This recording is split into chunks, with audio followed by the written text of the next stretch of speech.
तर आम्ही आज चालू सातारा जवळच्या एका छोट्याशा गावात जिथे किडनीसाठीचं औषध दिलं जातं. आमच्या पेशंट डॉक्टरांनी डायरेक्ट डायलिसिस करायला सांगितलं होतं आणि आम्ही डायलिसिसला पर्याय म्हणून ती देशी औषध घेण्यासाठी निघालोय. आता गाव कोणतं आहे आणि तिथे गेल्यावर कुठल्या कुठल्या प्रकारचे औषध मिळते आणि औषध कशा प्रकारचे आहे मी डायरेक्ट तिथे गेल्यावर तुम्हाला सांगतो. सकाळच्या 7 वाजायला आले तर आम्ही आता इथून पोहोचलो. तुम्हाला तिथंच असेल, इथे गर्दी खूप झाल्या. खूप लांब लांबने पेशंट आलेला दिसायला लागलो. एक पेशंट मला भेटला जो नांदेडवरून आला होता. तो बरेच दिवस झाले इथे येतो, इथलं औषध घेतोय. त्याचं क्रिएटिन आता एकदम कंट्रोलमध्ये आहे. ही गर्दी बघून मला समाधान वाटलं, कारण चांगलं औषध असल्याशिवाय एवढी गर्दी नक्कीच होणार नव्हती. इथं किडनी बरोबरच लघवीचे आजार, मूतखडा, मूळव्याध, पित्त, पोटदुखी, सांधेदुखी, कंबरदुखी अशा विविध आजारावर औषध दिले जातात आणि औषधी एकदम फ्रीमध्ये आहेत. आम्ही तर खास करून किडनीसाठीच औषध घ्यायला आलो होतो, कारण आमच्या एका नातेवाईकाला किडनीचा मोठा प्रॉब्लेम झाला आणि डायलिसिस करायला सांगितलं होतं. पण आम्हाला इथल्या आलेल्या बऱ्यापैकी पेशंटांनी सांगितलं तर डायलिसिस करण्याची गरज नाही, हे औषध घ्या, तुमचा पेशंट एकदम व्यवस्थित होईल. त्यामुळे आम्हाला पण जरा इथं आलेलं समाधान झालं होतं. इथं प्रत्येक वेगळ्या आजाराच्या पेशंटला वेगवेगळं औषध दिलं जातं आणि त्या औषध खाण्याची पद्धत आणि त्याचं पथ्य ही व्यवस्थित समजावून सांगितली जातात आणि त्याचा कोणताही शुल्क इथं आकारला जात नाही. इथल्या औषध सेवा म्हणून एकदम फ्रीमध्ये दिले जातात. त्यामुळे मला इथं फसवण्याचा धोका अजिबात वाटत नाही.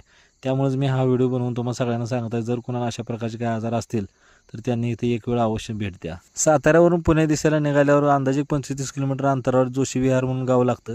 तिथून कदमवाडीमध्ये यायचं आणि कदमवाडीमध्ये आल्यावर कोणालाही विचारलं तर इथला पत्ता सांगतात. हे औषध फक्त शनिवारीच मिळतं, इतर दिवशी मिळत नाही. त्यामुळे जर कोणाला आवश्यक असेल तर त्यांनी नक्की शनिवारी या, आधीमध्ये येऊन उपयोग होणार नाही. आम्ही औषध घेऊन परतीच्या मार्गाला लागलो तर मला इथं स्ट्रॉबेरीची शेती दिसली, म्हणून गाडी थांबून इथे येऊन जरा स्ट्रॉबेरी शेती कशा प्रकारची असते जरा बघितली आणि सरळ आपला घरचा रस्ता धरला.